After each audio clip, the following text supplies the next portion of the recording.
Here is an American Family News update for your Friday. I'm Bronson Woodruff. A court hearing is scheduled for today for the illegal alien accused of setting a woman on fire on a New York City subway train and fanning the flames with a shirt as she burned to death.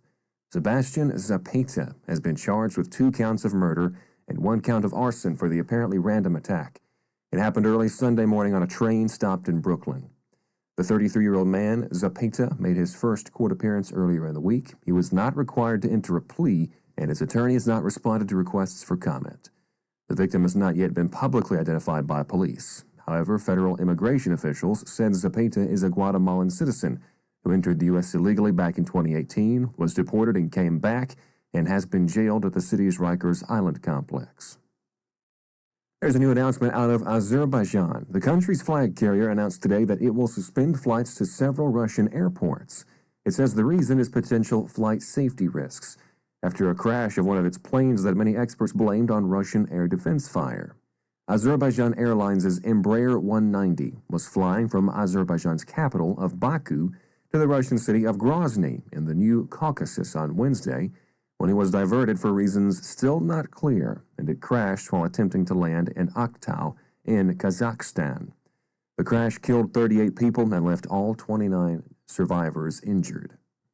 Authorities in Azerbaijan, Kazakhstan, and Russia were tight-lipped about a possible cause of the crash pending an official probe.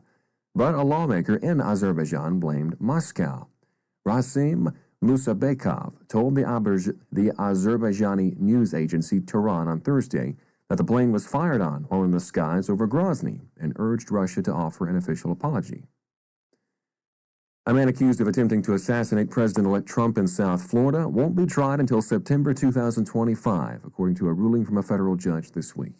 Ryan Ruth's trial is now scheduled to begin September 8th instead of the previously scheduled February 10th of 2025 start date. U.S. District Judge Eileen Cannon said this in an order released on Monday. The 58-year-old Ralph, a Hawaii resident, has pleaded not guilty.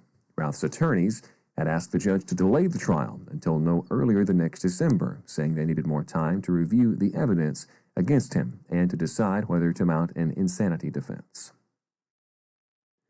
A judge has ruled that the Georgia State Senate can subpoena Fulton County District Attorney Fani Willis as part of an inquiry into whether she has engaged in misconduct during her prosecution of President-elect Donald Trump.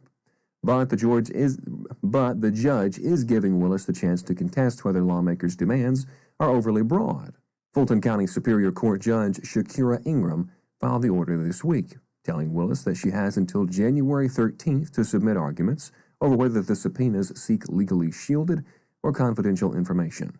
Ingram wrote that she would issue a final order later, saying what Willis had to respond to.